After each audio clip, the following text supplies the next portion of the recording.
Hello friends, welcome to V V trends. இன்றைக்கி நம்ம சேனலில் ஒரு இன்ட்ரெஸ்டிங்கான ரெசிபி பூஸ்ட் வச்சு எப்படி பர்ஃபி செய்கிறதுன்னு பார்க்கலாங்க.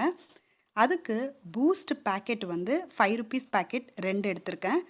அதுக்கப்புறம் நெய் ஒரு 3 டேபிள் ஸ்பூன், கொஞ்சம் நட்ஸு, அப்புறம் கடலை மாவு வந்து ஒரு 4 டேபிள் ஸ்பூன், சர்க்கரை வந்து ஒரு 3 டேபிள் ஸ்பூன்லாம் எடுத்து வச்சுருக்கேன். ஃபஸ்ட்டு ஒரு பேன் ஹீட் பண்ணிவிட்டு 2 டேபிள் ஸ்பூன் நெய் விட்டுக்கலாங்க. அந்த நெய் வந்து நல்லா உருகணும். அது உருகுனதுக்கப்புறமா வந்து நம்ம கடல மாவு மைதா மாவுலாம் சேர்க்க போகிறோம். இப்போது நான் வந்து 4 டேபிள் ஸ்பூன் கடலை மாவு எடுத்திருக்கேன். அதை வந்து அந்த நெய்லேயே வந்து நல்லா ரோஸ்ட் பண்ணணும் ஃபஸ்ட்டு. இது கூடவே வந்து மைதா மாவும் சேர்க்க போகிறேங்க. மைதா மாவு வந்து ஒரு 3 டேபிள் ஸ்பூன் சேர்த்தா போகிறோம். இது ரெண்டுமே வந்து நல்லா நெய்யில் ஃபஸ்ட்டு அந்த பச்சை வாசனைலாம் போகிற அளவுக்கு நல்லா வந்து ரோஸ்ட் பண்ணிகிட்டே இருக்கணும். அந்த சின்ன சின்ன லம்ஸ் எல்லாம் இருந்துச்சுன்னா அதை ஜஸ்ட்டு அப்படியே அந்த கரண்டிலேயே அப்படியே உடச்சி விட்டுருங்க. ஸோ இது வந்து ரொம்ப நல்லாயிருக்குங்க இந்த ஸ்வீட்டு. இது வீட்டில் இருக்க பொருள் வச்சே செய்யலாம். ஸோ இதை வந்து பார்த்திங்கன்னா நல்லா ரோஸ்ட் பண்ணிகிட்டே இருக்கணும். ஒரு 5 மினிட்ஸ் கழித்து பாருங்கள், நல்லா ட்ரையாக வந்துருச்சு. ஸோ இது வந்து அந்த நெய்லியே ரோஸ்ட் பண்ணிவிட்டு இந்த மாதிரி தனித்தனியாக பிரிஞ்சு வரும். மணல் மாதிரி வரும். அப்படியே எடுத்து பார்த்திங்கன்னா மணல் மாதிரி வரும். இப்போது இந்த ஸ்டேஜில் நம்ம வந்து ஸ்டவ் ஆஃப் பண்ணிடலாம். அதை வந்து ஒரு பிளேட்டில் ட்ரான்ஸ்ஃபர் பண்ணி ஃபஸ்ட்டு அதை நல்லா ஆற வச்சிடலாங்க. இப்போது அதே பேனில் 1 கப்பு வந்து நல்ல கெட்டியான பால் எடுத்திருக்கேன். கொஞ்சம் திக்காக இருக்கிற பால், தண்ணி ஊற்றாமல் எடுத்துக்கோங்க. அந்த பாலில் வந்து நல்லா கொஞ்சம் காய்ச்சணும், கொஞ்சம் நல்லா கொதிக்க வரணும். கொதி வந்துட்டதுக்கப்புறமா நம்ம இதில் வந்து சர்க்கரை ஆட் பண்ண போகிறோம். இன்றைக்கி நான் ஒயிட் சுகர் தான் எடுத்திருக்கேன். ஸோ அதில் வந்து நான் ஒரு 3 tablespoon white sugar add பண்ண போகிறேன். இப்போது அந்த பாலில் வந்து அந்த சர்க்கரை வந்து நல்லா மிக்ஸ் ஆகணும். இது வந்து நல்லா கொஞ்சம் கைவிடாமல் கலந்துட்டே வாங்க.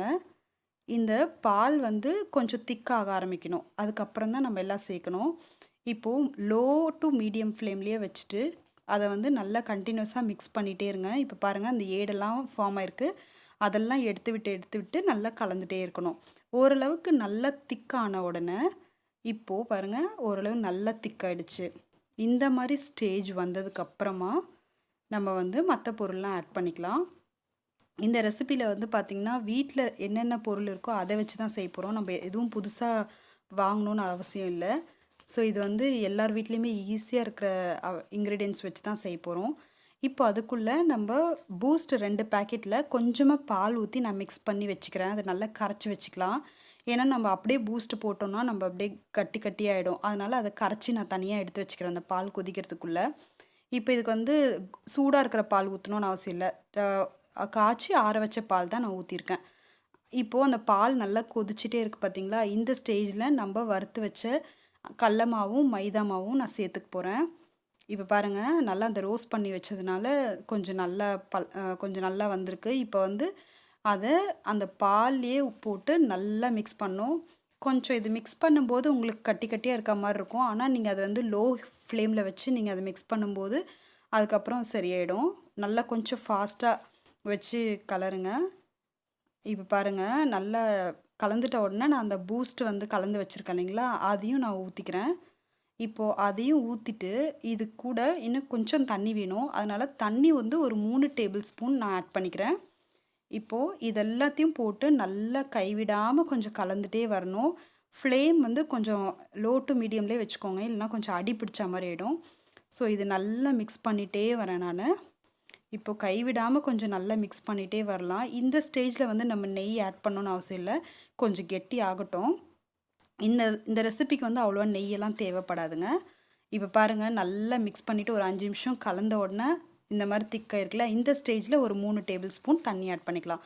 நீங்கள் ஒரேடியாக தண்ணி ஆட் பண்ணிட்டீங்க அப்படின்னா உங்களுக்கு வந்து ஒரு மாதிரி ரொம்ப தண்ணியாக போயிடும். அதனால் கொஞ்சம் கொஞ்சமாக அந்த திக்னஸ் பார்த்துட்டு நம்ம ஆட் பண்ணிக்கலாம். ஃபஸ்ட்டு ஒரு 3 டேபிள் ஸ்பூன், அதுக்கப்புறம் ஒரு 3 டேபிள் ஸ்பூன் ஆட் பண்ணிக்கிறேன். ஸோ இப்போ திரும்பவும் பாருங்கள், நல்லா அந்த கட்டிலாம் உடச்சி விட்டு நல்லா மிக்ஸ் பண்ணிகிட்டே வரேன் நான். இப்போ பாருங்கள், ஓரளவுக்கு இது நல்லா திக்காகணும். அந்த மாதிரி ஒரு அல்வா பதத்துக்கு அந்த பேன்லேருந்து தனியாக வரணும். அந்த ஸ்டேஜ் வரைக்கும் இதை மிக்ஸ் பண்ணிகிட்டே இருக்கணுங்க. இப்போ பாருங்கள், மிக்ஸ் பண்ணிகிட்டே வாங்க, கைவிடாமல் கொஞ்சம் கலந்துகிட்டே இருங்க. உங்களுக்கு தேவைப்பட்டால் வேணால் ஒரே ஒரு டேபிள் ஸ்பூன் நெய் வேணால் கூட விட்டுக்கலாம் இந்த ஸ்டேஜில்.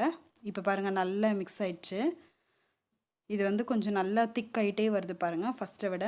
இந்த ஸ்டேஜ் வந்த பிறகு நான் வந்து நம்ம சாப் பண்ணி வச்சுருக்க நட்ஸு, நான் வந்து கொஞ்சம் பாதாம் பருப்பு, பிஸ்தா பருப்பு அதெல்லாம் கொஞ்சம் சின்ன சின்னதாக சாப் பண்ணி வச்சுருக்கேன். அதையும் போட்டு நல்லா மிக்ஸ் பண்ணிடுறேன்.